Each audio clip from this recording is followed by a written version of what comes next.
I'm here today with Annah Stretton, CEO of Stretton Group and modern day social entrepreneur, about her increasing role in helping women reclaim their sense of self and to introduce some colour into their lives. Welcome, Anna. Hi, Natalie. So you're a published author, you've been an employer of over 100 women and a supporter and mentor of women throughout your career. But things have really started to shift up in terms of supporting an increasing number of women from all sorts of social demographics. Can you tell us a little bit about that? Yeah, I don't know if they've started to shift up. I think for the last 24 years I've always wanted to have that pumping heart within my business. So we've always had this massive social conscience, and a lot of that has been around driving, I suppose, agendas for women. The change for me has been late in 2013. I set up my own foundation, so rather than working through others' philanthropic endeavours, it was more about what I could do to get social change. And I suppose there was a whole lot of different pathways, but it ended up leading me down a path through a connection with the Women's Refuge, where I started to see some gaps and started to think, how can I get change for what is a particularly difficult demographic and an area where there'd been very little change in the past. So, they were kind of on this pattern of repeat and living in these very difficult environments. So, it's not new, but it's certainly something that I've amplified through my own foundation. So what you've just been explaining there is RAW, which stands for Reclaim Another Woman, and as I understand, that's really started to evolve. So it started with mentoring and supporting disadvantaged women and helping them to kind of rebuild their life and take a new direction. And now it's started to look at incarcerated women and reintegrating them back into New Zealand's mainstream society. That's quite a leap. Yeah, it is. I mean, it's still working with women, but we initially, as you suggested, started with women that had come from a refuge environment, and so it was a mentor that was applied to them to work with them through a journey of supported education. We actually ran out of women. I mean, we found it very difficult to find the raw woman, not so much women like myself, to match as the mentors. Then from there we evolved on and started to think about other environments where women had perhaps been stabilised and were looking or thinking about change. So the incarcerated woman became an obvious choice, but instead of, I suppose, we'd be known as an out-of-gate provider if you wanted to attach a label to us, but traditionally in New Zealand out-of-gate providers only work with women that have been incarcerated for 2 years or under and are not recidivists. So there is a massive gap around women that are recidivists and have been in there for 2 years or over. So those are the women that we work with. We work with young Māori from sort of 18 to 35 that are recidivists. They've been in there for up to 8 to 10 years and have very little hope of reintegration because they will go back to a life of drugs, crime, violence. I mean, you name it, it's there, and it's pretty much their normal. So that's where we are, and it's incredibly exciting stuff. It's the stuff that I love to do. It really is. So just coming back to the why again. So you've written books on how to make your way in the world as a woman, and you're approaching subjects and female prisons that no mainstream CEO would go anywhere near, and now you're about to embark on a nationwide tour called Live Life in Colour throughout New Zealand, which is all about pulling back some of the constraints that are holding back women pretty much all over the world, not just in New Zealand. And so just tell me about what's this motivation and this real why factor for you? No, it's not that easy to answer, and that's quite a big question. But for me, the why initially around the Woman in the Raw initiative was, why not? I mean, for me it is about leaving that legacy. It's about doing more than making profit. It's about doing more than selling gorgeous frocks. It's actually about, looking at where you can make a contribution that does leave that legacy, that does actually change people's lives. I think when you reach a point in your business that you can actually start to add value to your external environment, it's important that you start to look to do that. And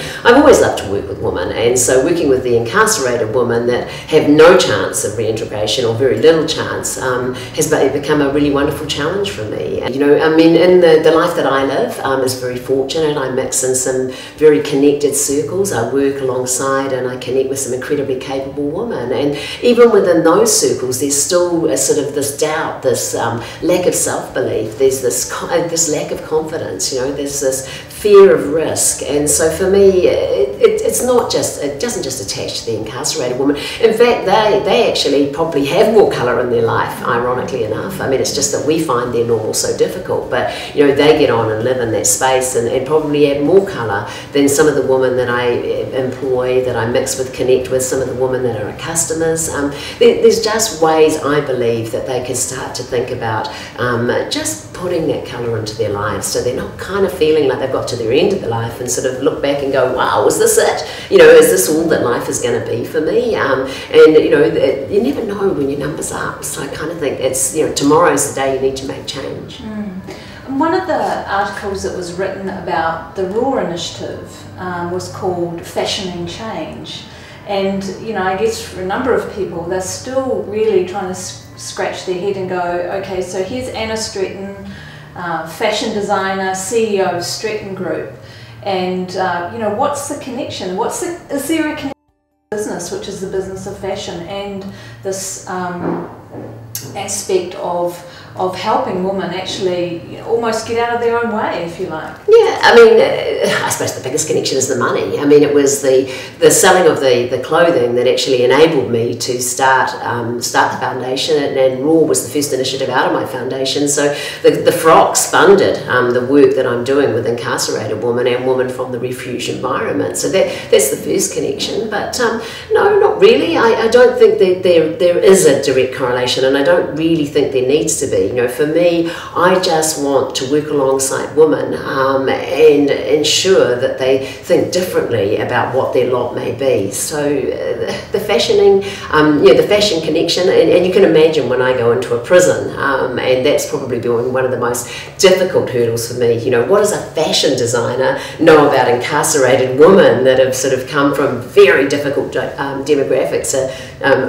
across New Zealand? I mean, essentially, I'm someone who came from the hill in Havelock North and went to all the right schools and came from a very strong family that were capable and well heeled, I suppose. You know, I know all that stuff you need to know to sort of fit into mainstream. So, you know, my credentials are a little weak when you perhaps look at you know, me being able to actually work with these women. But I think that has actually been the success of the model, because we're polar opposite women working together to get the one outcome, and it works. You know, I don't know if it does work where victims work with victims. So that polar opposite model that I've started to blend, and we've had 100% success rate now with the girls that are out and working with us. So, you know, and a lot of women that have come out at the same time by way of the parole boards are actually back in. So our girls are still out.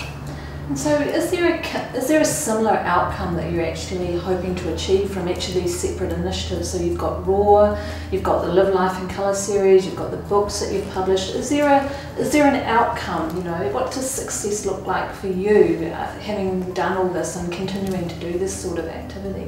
Well, I suppose it reminds me of one of my very strong colleagues who's come from the very capable business side of the world. He said to me once, he said, you know, like, picture this, Anna. He said, picture this guy on a beach and there's just millions of starfish that have washed up, and he's right in the middle of these starfish and he's trying to throw them back one at a time, and someone walks down onto the beach and looks at all these starfish and goes, you know, oh my God, this is hopeless, you know, like, why would you even bother to try and do this? And he said, well, for every starfish that I throw back, you know, it's one that's been saved. And, you know, for me, if we look at some of the social problems, not only in New Zealand but around the world, they're massive, and most people look at them and go, wow, how do we even make a start? You know, but for every woman that I connect with, there's that intergenerational thing that happens as well. You know, every woman will have children, she'll have extended whānau, she'll have a mum, she'll have brothers and sisters, and the impact starts to sort of grow, and it's a lot faster than you would actually think it is. So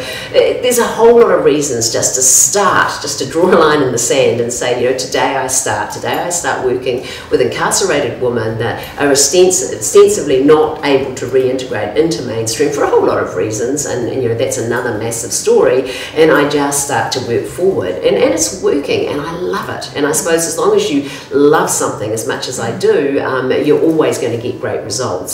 So Yeah, I don't know a lot of the whys, I just know that I am. And I suppose for me too, I've always lived the best life that I've got. I've always loved my life. Every damn day I get up and I love what I do. I love the people that I work with. I love the outcomes that I'm achieving. So I suppose I've learnt to colour my life in that extreme way as well. So it all just fits beautifully together. And alongside that, I'm out there colouring other people's lives through the work that I'm doing with Raw.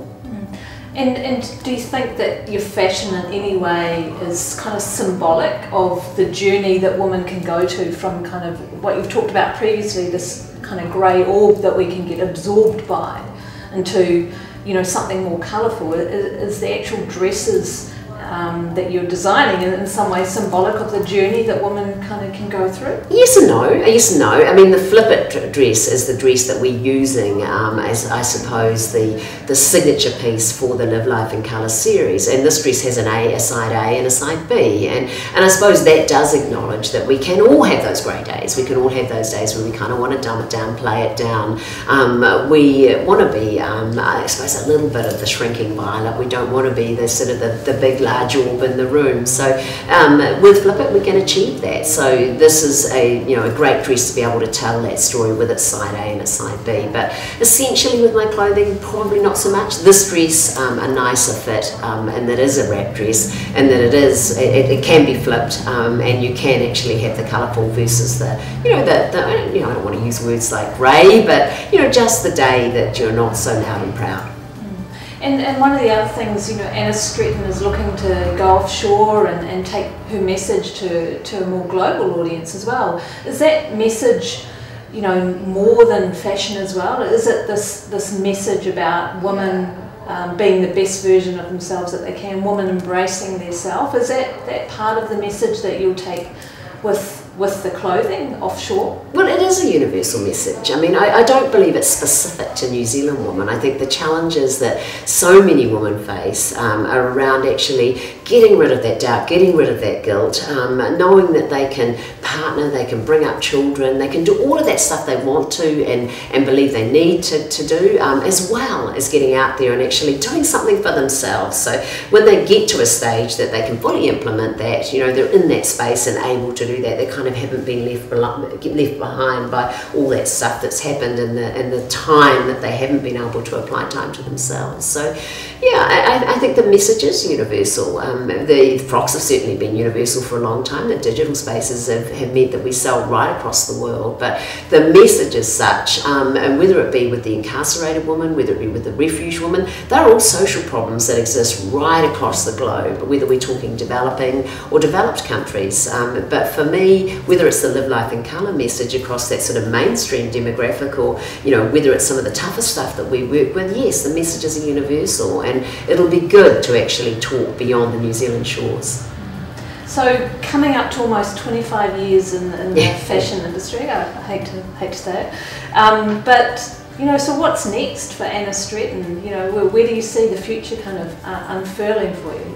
Yeah, I think it's more of the work with the foundation. More was the first initiative that came out of the foundation, so that's kind of, I suppose I've dipped my toe into what is a huge pond. So there's lots of work to be done there, and for me that's about how I bring, I suppose, the commercial principles that I've learned over the 5 years, as you suggest, and apply them to some of the social problems that we have. So and then from there, I'm also looking, I'm fortunate enough that I have my daughter, who's now 27 years of age, looking to come into the business. So I have my succession plan, so I believe that the label has a really strong future ahead of it as well. So it is the work of the foundation, and it's also continuing to support and work in the fashion company as well.